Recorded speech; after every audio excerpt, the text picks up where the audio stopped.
As-tu déjà pensé que pour réussir, il ne suffit pas de travailler dur, mais qu'il faut savoir ce que tu dois cacher? Oui, cacher. Parce que parfois, ce qui te freine, ce ne sont pas tes faiblesses, mais ce que tu montres trop au monde. Tu veux réussir, avancer, te construire une vie qui a du sens. Mais entre les critiques, les doutes, les comparaisons, tu t'épuises à tout montrer. Tes plans, tes rêves, tes peurs, tes émotions. Et sans t'en rendre compte, tu t'exposes. Tu laisses les autres pénétrer dans ton énergie, influencer ton mental, ralentir ton élan. Le monde ne comprend pas toujours ton ambition. Certains l'envient, d'autres la sabotent. Alors, comment protéger ta lumière sans l'éteindre? Dans cette vidéo, je vais te révéler l'art caché des vrais gagnants. Ce qu'ils gardent pour eux, ce qu'ils protègent dans le silence, ce qu'ils ne montrent jamais, même quand tout le monde regarde. Tu vas comprendre pourquoi le silence est une arme, pourquoi la discrétion est une stratégie, et comment maîtriser cette énergie intérieure pour bâtir ton succès sans t'épuiser à prouver quoi que ce soit à qui que ce soit. Cette vidéo n'est pas une simple motivation du dimanche. C'est un réveil intérieur, une claque douce mais nécessaire, pour te rappeler que le vrai succès, c'est d'apprendre à choisir ce que tu montres et ce que tu gardes pour toi. Parce qu'au sommet, ceux qui brillent vraiment sont souvent ceux qui ont su se taire quand il le fallait. Tout grand accomplissement commence là où la peur prend fin. Mais soyons honnêtes, personne n'est totalement sans peur. Même les plus forts, même les plus confiants, ressentent parfois ce frisson intérieur avant de se lancer. La différence, c'est que ceux qui réussissent ne laissent jamais cette peur se voir. Ils la cachent, la contrôlent, la transforment en carburant. Cacher vos peurs ne veut pas dire les nier. Cela veut dire leur ôter le pouvoir de vous diriger. Parce que le jour où vos peurs deviennent visibles, le monde saura exactement où appuyer pour vous faire douter. Et croyez-moi, certains le feront, parfois même sans le vouloir. La peur du rejet, la peur de ne pas être à la hauteur, la peur d'échouer. Ce sont des émotions naturelles, mais elles deviennent dangereuses quand elles guident vos actions. Quand vous commencez à prendre des décisions pour éviter la douleur au lieu de poursuivre la vision, vous perdez. Regardez Elon Musk. Quand il a investi tout ce qu'il possédait dans Tesla et SpaceX, tout le monde le traitait de fou. Il aurait pu céder à la peur, à la honte, au doute. Mais il a fait l'inverse. Il a gardé ses inquiétudes pour lui et a continué à agir. Parce qu'il savait que le monde ne croit pas en ceux qui doutent, il croit en ceux qui persistent. Et c'est dans ce silence, dans cette solitude intérieure, que les grandes victoires naissent.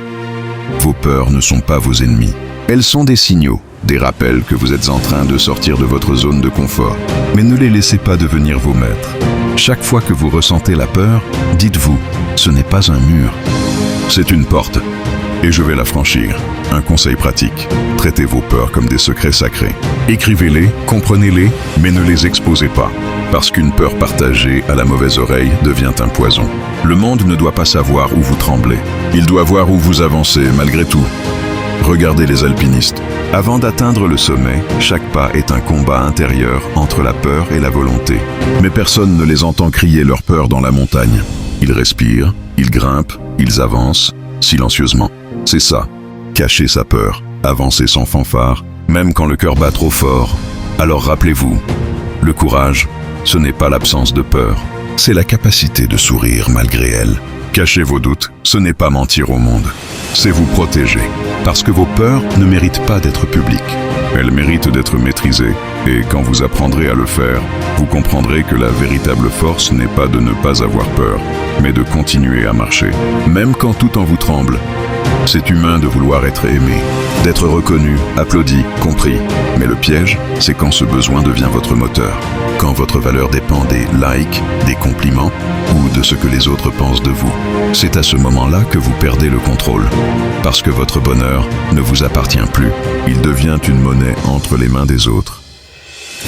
Cacher votre envie de validation externe, c'est reprendre le pouvoir sur vous-même. C'est comprendre que la paix intérieure ne se trouve pas dans un regard, mais dans un miroir. Tant que vous cherchez l'approbation, vous serez un prisonnier déguisé. Et le monde, lui, adore vous juger. Il adore vous dire quand vous êtes assez bien et quand vous ne l'êtes pas. Mais la vérité, personne ne sait mieux que vous ce que vous valez. Regardez Kanye West. Peu importe ce qu'on pense de lui, il incarne une vérité. Il n'attend jamais la validation du monde pour créer. Il dérange, il choque, il inspire. Mais il reste fidèle à sa vision. Et c'est cette audace de ne pas chercher l'approbation qui l'a mené au sommet. Parce que ceux qui veulent plaire à tout le monde finissent par se perdre eux-mêmes. Vous devez apprendre à faire les choses pour vous, pas pour être vu. Travaillez quand personne ne regarde. Progressez quand personne ne vous félicite. Continuez même quand personne ne croit en vous. C'est là que naît la vraie confiance. Dans le silence, loin des regards. Un conseil. Arrêtez de mesurer votre valeur avec les yeux des autres. Le monde peut changer d'avis sur vous en une journée. Les gens vous applaudiront quand vous réussirez, puis vous critiqueront dès que vous trébucherez. Alors pourquoi leur confier le pouvoir de décider de votre paix intérieure? Regardez Rosa Parks, une simple femme, silencieuse, refusant de céder sa place dans un bus. Aucune caméra, aucun like, aucun public.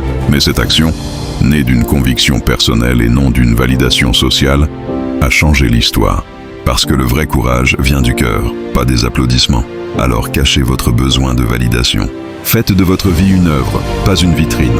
Vous n'avez pas besoin qu'on vous voie pour exister. Vous avez besoin de savoir pourquoi vous avancez. Répétez-vous ceci: je ne travaille pas pour être vu. Je travaille pour être fier de moi. Quand vous cesserez de courir après l'approbation, vous commencerez à courir vers votre liberté. Et c'est là que la magie opère. Quand vous ne cherchez plus à plaire, vous commencez enfin à briller. Cacher vos échecs ne veut pas dire les nier.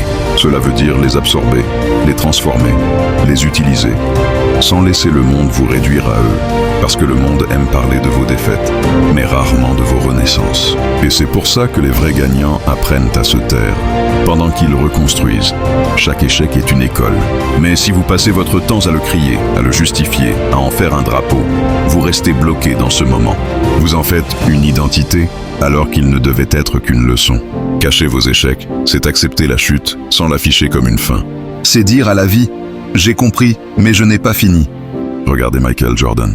On le connaît comme le plus grand basketteur de tous les temps. Mais peu se souviennent qu'il a été exclu de l'équipe de basket de son lycée. Ce jour-là, il a ressenti la honte, la colère, la déception.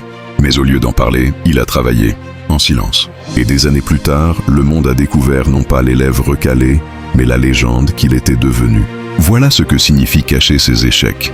Transformer le bruit de la honte en énergie silencieuse. Parce que quand vous exposez trop vos échecs, vous ouvrez la porte au jugement, à la pitié, à la négativité. Et ces choses-là, elles s'infiltrent dans votre esprit. Elles affaiblissent votre confiance. Elles ralentissent votre reconstruction. Mais quand vous gardez vos défaites dans le secret, elles deviennent du carburant. Elles ne blessent plus. Elles propulsent. Pensez-y. La plupart des grandes réussites que vous admirez aujourd'hui ont commencé dans l'échec. Walt Disney, encore lui, a été viré d'un journal parce qu'il manquait d'imagination. J.K. Rowling a essuyé 12 refus avant que Harry Potter ne voie le jour. Et Thomas Edison a échoué 1000 fois avant d'inventer l'ampoule. Mais vous savez ce qu'ils ont tous fait? Ils ont échoué en silence. Ils ont appris. Ils ont recommencé. Et quand le monde les a vus à nouveau, c'était pour applaudir leur victoire, pas pour compter leurs cicatrices. Alors, la prochaine fois que vous échouez, ne le transformez pas en drame public. Faites-en un laboratoire personnel. Analysez, corrigez, recommencez. Pas pour prouver quoi que ce soit, mais pour vous élever au-dessus de ce que vous étiez hier. Répétez-vous ceci: mon échec n'est pas une fin, c'est une préparation. Chaque revers vous équipe d'une arme supplémentaire, la lucidité, la résilience, la maîtrise. Et c'est en silence que ces qualités grandissent. Cacher vos échecs, c'est ne pas laisser le monde écrire votre histoire avant vous. C'est choisir d'écrire la suite vous-même, dans le calme, la détermination et la foi. Parce que parfois, le plus grand bruit que vous puissiez faire, c'est votre retour. Le succès n'arrive jamais du jour au lendemain.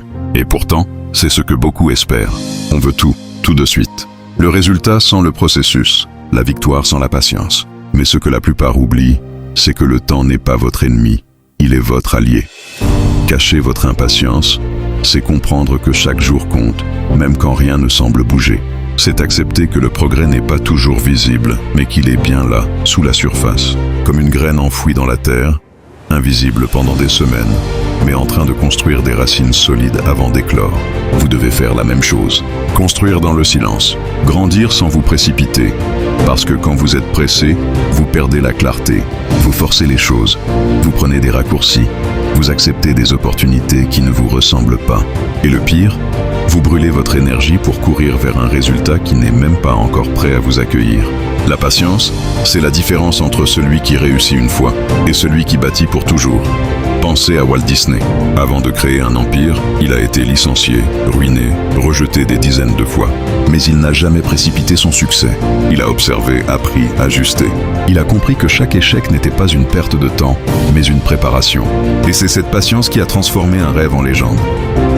Vous voyez, cacher votre impatience, c'est aussi une question d'énergie. Le monde ne doit pas voir votre agitation, vos doutes, vos frustrations. Ce qu'il doit voir, c'est votre calme, votre constance, votre discipline. C'est ce calme apparent qui inspire confiance, qui attire les opportunités, qui fait de vous une personne que l'on respecte. Parce qu'il y a une puissance incroyable dans le fait de ne pas réagir trop vite. Alors, la prochaine fois que vous sentez cette envie de tout précipiter, respirez. Souvenez-vous, le bambou chinois met 5 ans avant de sortir de terre, mais une fois qu'il pousse, il atteint 6 mètres en quelques semaines. Votre succès, c'est pareil. Il grandit dans l'ombre avant d'exploser à la lumière. Répétez-vous ceci, ce n'est pas lent, c'est en train de mûrir. Chaque minute où vous restez constant, discipliné, patient, vous êtes en train de vous préparer pour quelque chose de plus grand que vous. La patience, ce n'est pas de l'attente, c'est de la confiance. La confiance que vos efforts finiront par payer, même si aujourd'hui, le monde ne le voit pas encore. Alors cachez votre impatience, montrez votre constance, et un jour, ceux qui doutaient comprendront pourquoi vous étiez si calme, pendant que tout le reste bougeait. Cacher vos vulnérabilités ne veut pas dire mentir sur qui vous êtes. C'est comprendre que tout le monde n'a pas le droit d'avoir accès à votre douleur. Le monde ne mérite pas toujours vos explications, encore moins vos blessures. Vos émotions sont précieuses. Traitez-les comme un sanctuaire, pas comme un spectacle.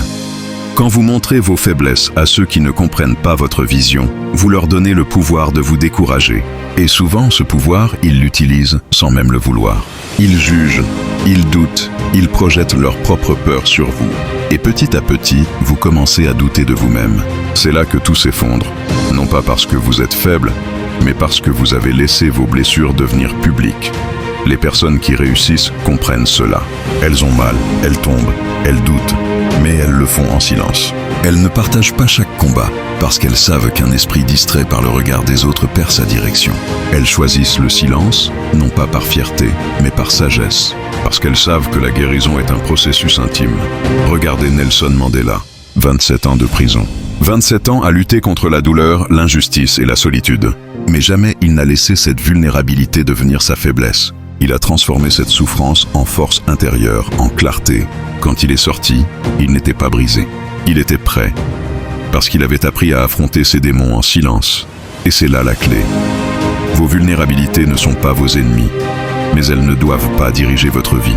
Elles doivent être vues comme des professeurs. Chaque peur, chaque échec, chaque douleur est une leçon cachée.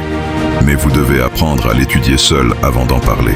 Parce que le monde aime voir les cicatrices, mais il ne comprend pas toujours la bataille derrière elles. Alors, quand vous avez mal, ne cherchez pas toujours à expliquer. Fermez la porte, respirez, pleurez s'il le faut, mais faites-le pour vous. Pas pour prouver que vous êtes humain, tout le monde l'est. Faites-le pour guérir, pour avancer, pour grandir. Rappelez-vous, le silence n'est pas une faiblesse, c'est une force émotionnelle. Celui qui sait contenir ses tempêtes apprend à naviguer la vie avec clarté. Vous n'avez pas besoin de crier votre douleur pour exister. Vous avez juste besoin d'apprendre à transformer cette douleur en puissance. Cacher vos vulnérabilités, c'est ne plus permettre à vos failles d'écrire votre histoire. C'est décider que vos blessures ne seront pas votre identité, mais votre tremplin. Parce que ce que vous cachez avec sagesse aujourd'hui deviendra la source de votre grandeur demain. Le succès, ce n'est pas une vitrine. Ce n'est pas ce que vous montrez sur les réseaux, ni ce que les autres voient. Le vrai succès, c'est ce qui se construit dans le silence, dans ces moments où personne ne vous applaudit, où personne ne vous comprend. C'est là que tout commence. Regardez autour de vous, les plus grands leaders, les entrepreneurs, les artistes, les athlètes, tous ont une chose en commun. Ils ont appris à protéger leur énergie. Ils ne partagent pas tout, pas parce qu'ils sont secrets, mais parce qu'ils sont stratégiques. Ils savent qu'un rêve exposé trop tôt peut mourir sous les critiques, qu'un objectif trop partagé peut perdre sa puissance. Alors ils cachent, ils nourrissent leur vision dans le silence, comme une graine dans la terre, invisible, mais pleine de vie. Prenez l'exemple de Steve Jobs. Pendant des années, il travaillait dans l'ombre, perfectionnant chaque détail de ses projets avant de les révéler. Il cachait non pas pour mentir, mais pour protéger son idée des voix extérieures qui auraient pu la diluer. Et quand le moment est venu, le monde entier l'a vu briller. C'est ça, la vraie maîtrise. Gardez le contrôle sur ce que vous laissez voir. Alors oui, cachez vos peurs. Pas en les niant, mais en les domptant en silence. Quand vous avez peur d'échouer, souvenez-vous, le doute est une ombre, pas une réalité. Il disparaît quand vous avancez. Cachez votre dépendance à la validation. Vous n'avez pas besoin que tout le monde croie en vous pour réussir. Vous avez seulement besoin d'y croire vous-même. Et surtout, cachez vos impatiences. Le succès n'aime pas la précipitation. Il vient à ceux qui sont prêts à attendre, à ceux qui avancent chaque jour sans bruit. Chaque fois que vous choisissez de travailler en silence plutôt que de prouver, vous gagnez. Chaque fois que vous protégez votre vision au lieu de la justifier, vous vous rapprochez du sommet. Parce que le vrai succès, ce n'est pas seulement de briller, c'est de briller sans avoir perdu votre paix intérieure. C'est de rester calme au milieu du bruit, centré même quand tout vacille. Et cette force, elle vient d'un seul endroit, votre capacité à cacher ce qui ne vous sert pas. Alors soyez stratégique. Cachez vos faiblesses, vos peurs, vos doutes. Pas pour paraître fort, mais pour le devenir réellement. Parce que le silence, parfois, est le plus grand des cris de puissance. Vous n'avez rien à prouver. Vous avez tout à construire. Le monde verra vos résultats, pas vos luttes. Et ce jour-là, vous comprendrez que tout ce que vous avez caché vous a rendu invincible.